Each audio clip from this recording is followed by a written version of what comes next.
Hey guys, it is time for a brand new spotlight on. I have got Jocko Sims here. I'm so excited. Stick around.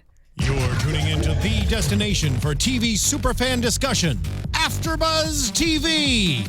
And now, let the buzz begin. Hello and welcome back to a brand new spotlight on here at AFTERBUZZ TV. If you have not already, go to youtube.com/AFTERBUZZ TV. Hit subscribe. We're also on iTunes and SoundCloud. Speaking of SoundCloud, I believe this is you singing, rapping it. Bacon these Can I curse on this? I think so. Yeah, I do a little music. I'm not releasing that yet, but how did you guys get that? You guys, you do your digging pretty well. I do my research. That's awesome. That's awesome. Gosh. Awesome. Welcome, Jocko Sims. Thank you. How are you doing? I'm doing good. Can we fade that out? I'm getting embarrassed. Getting embarrassed. You are so talented because you not only can rap and act, and you produce, and you have your own radio show. Yeah. What can you not do? Well, I can't swim very well. Okay. Actually, I can. I don't know. There's nothing. There's nothing you can't do? I'm just joking. I see how it is. No, I can't sing, actually. But you can rap. I can rap, and nowadays there's this thing that I guess rappers do. They think they're singing, use a little auto-tune, and it sound. I mean, I don't know. It's grown on me too. That sound that is out. So that's about as close as I can get. Okay. Other than that, I wish I could sing. I really do. I'm jealous of people who can. Can you sing? I can't sing. Let's find out. Nope. This is me singing. I actually found a video of you singing. Oh yeah. Play it. Nah. That'd be so embarrassing. But we're here to talk about mostly your acting and your radio show. Sure. Because people may recognize you from The Last Ship or from Masters of Sex. Mm-hmm. I want to talk about, we'll get to The Last Ship, but I want to talk about Masters of Sex. All right, let's do it. Yeah, because your character, Robert Franklin, was a 2-year span in 7 episodes. Mm-hmm. You had talked about how amazing that is as an actor to get to do that kind of character evolution. Mm-hmm. How do you prepare for something like that, thinking about 2 years of this person's life? Well, first and foremost, I was just so excited to be a part of a show with so much great talent, great writing, a great network and Showtime. They've been nominated for Emmys, and I was just in disbelief. I actually auditioned the year before for a smaller role, and I was bummed out I didn't get it. And then that came along, and it was much, much bigger, and it's just almost, life-changing. So that was great. And I didn't answer your question at all, which was... How did you prepare for that? All right, so arc? Preparing, I didn't do much preparation. I mean, I did a little bit of research about the character. Well, not so much the character, because my character was fictional. They made that up. But, and if those of you don't know, Masters of Sex is based on a true story about Dr. Bill Masters and Virginia Johnson, who revolutionized in the 50s the whole study of sex and how we view sex and sexual relations in America. So he was a pioneer in that.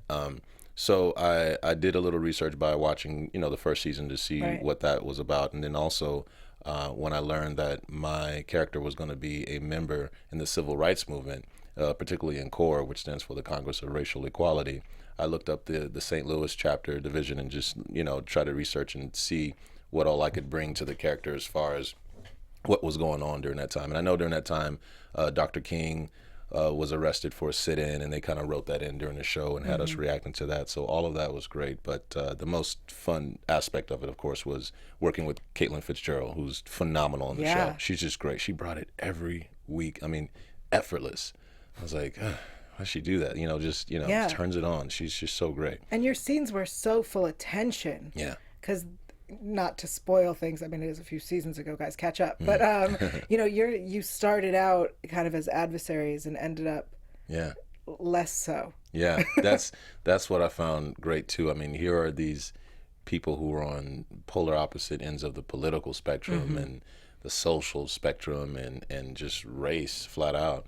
And what I also found very interesting was not so much my transition and growth as the character, but hers, where she went from essentially, for lack of words, being racist to ultimately being part of the movement. She became a volunteer at CORE, and I thought that was really great to show that. And again, it was really interesting with that character because they know a lot of information about the other characters. in real life, but they didn't know much about Bill Masters' wife, Caitlin plays her, and so they took some liberty there, and they created this sort of relationship, and fans loved it. I mean, they went nuts season 2. Even she texted me and said, "Hey, are you getting all this craziness on Twitter?" She's like, "This has never happened before." I'm like, yeah, we're dope. And then I don't come back the next season.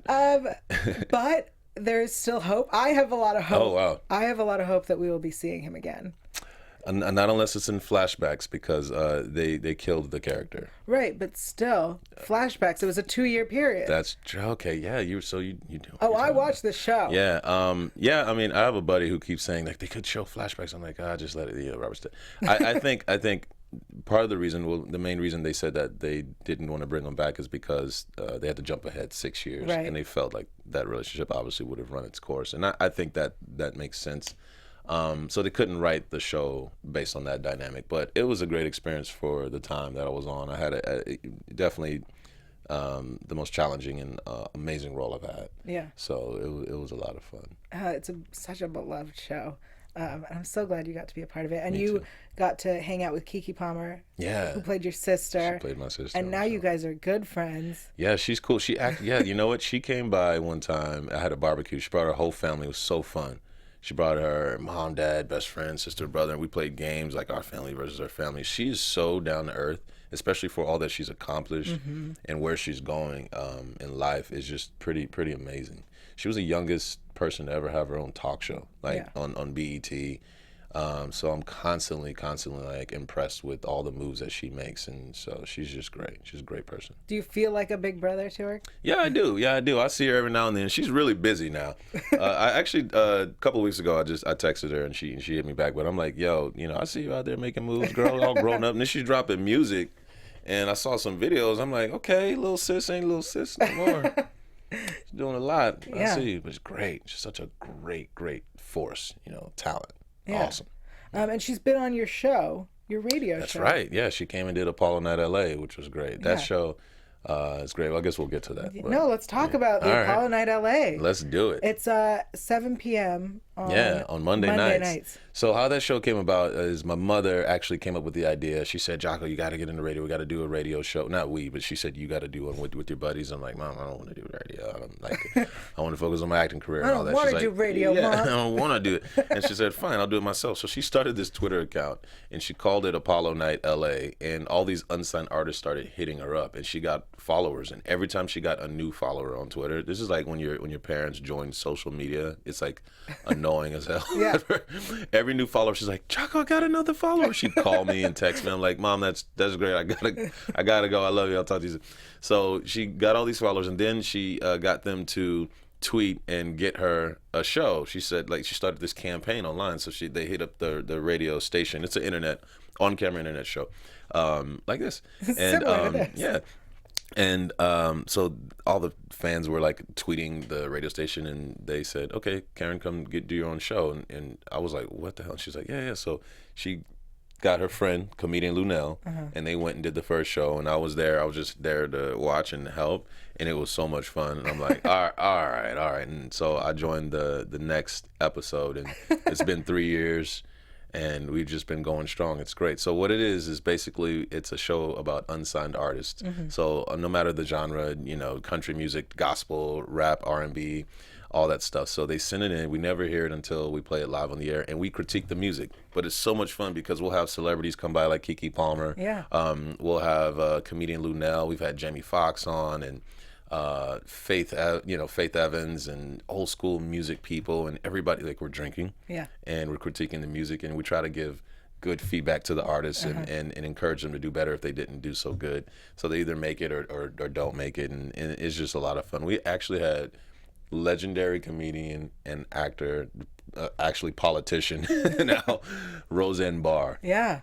Was on a couple of weeks ago, and she was drinking wine, eating my mom's barbecue, and critiquing hip hop. It was just unbelievable. It's just crazy. It's so much fun. Yeah, we have a lot of fun. She's great at critiquing. She has Last Comic Standing. Yeah, Last Comic Standing. She's she's so cool. Yeah. And I feel like she's a lifelong friend. Like people come by, and it's just like we're from Texas, so we make everybody feel at home. We're acting silly, and just having a good time. So everybody who comes by is like, I want to come back, and it's great. We're just this tiny little show, and it's just, it's fun. Yeah.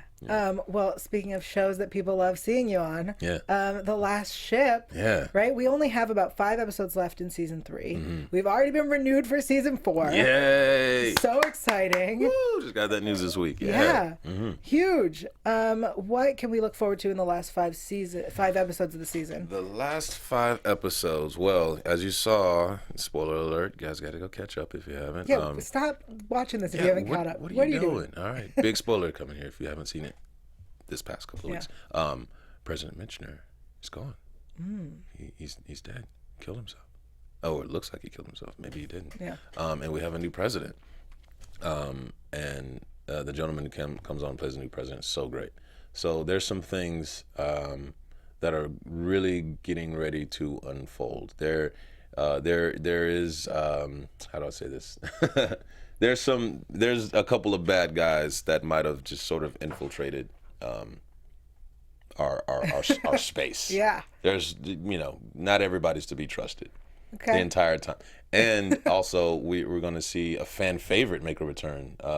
Tex Nolan's coming back, played by JP. So I think they showed a little bit of that at Comic-Con or WonderCon. They said that he's coming back, so that's not a spoiler, but he's so awesome. I love JP. He's a great actor. Yeah. We'll always have a lot of fun when he comes onto the show. So he's going to come back probably the last 3 or 4 episodes and just kill it. Yeah. Yeah, he's the best you've ever seen him. We're so excited. I know the fans really love this show, and it's just so powerful because it's such an action-y adventure, but it's also like a serious discussion. Do you think that you look into the politics of it when you're preparing for your role, or do you just look at your character and want to have fun with it? The politics, but meaning what? The politics of the world that you're. It's pretty yeah. Speaking of that, it's so interesting because the writers will write something, and oftentimes we'll find my phone doesn't. Who's calling me? Oftentimes we'll find that they've written something a long time ago, and then something in the world happens, like months, maybe even a year later, and it started to freak me out after a while. And I hit up one of the writers, Stephen Kane, and I said, hey, can you please stop using your crystal ball? It's a little weird. There's a couple things that happened. Namely, not a few months ago when our U.S. sailors in real life were kidnapped by Iran and held hostage for a little bit, which is scary enough. We had written that a long time ago, where our sailors, as you saw this season, were kidnapped. There was that one. Actually, when the show first started, that summer, there was this whole Ebola scare, and ours was a scare about a virus. And then the Chinese, there was something about the U.S. Navy and the Chinese in waters. There was tension in the Navy. I saw an article one day after we had written that, and now we're in China and we have tension with the Navy. And then the biggest one, of course, was this tragedy that the biggest mass shooting in U.S. history in Orlando recently in the club. It's a horrible, horrible thing, but we had also written a scene where gunmen go in and shoot up a club, and we wrote that over a year ago. So we postponed the season premiere this year as a result of that, and we also set our premiere date months prior for June 12th, and this happened in the wee hours of June 12th. So we wake up to this horrible news of this terrorist attack. And later on in the day, when I was thinking, I was like, I wonder how this is going to affect our show. And sure enough, they pulled the plug on the premiere. So it's just it's been odd how Steven said he's like, look, he just keeps his fingers on the pulse of kind of what's happening in the nation. And I'm like, I don't know, it's a little bit too accurate. Maybe he should write something really happy. Yeah, just write some happy stuff. Give us a real big happy thing. Like write an episode where there's world peace. Yeah, let's solve all the problems. Let's do that. Let's do that, because then it'll happen. Yeah, right. That's what the show does. Your character, I know I read that you had done a lot of research and met with a lot of people in the Navy.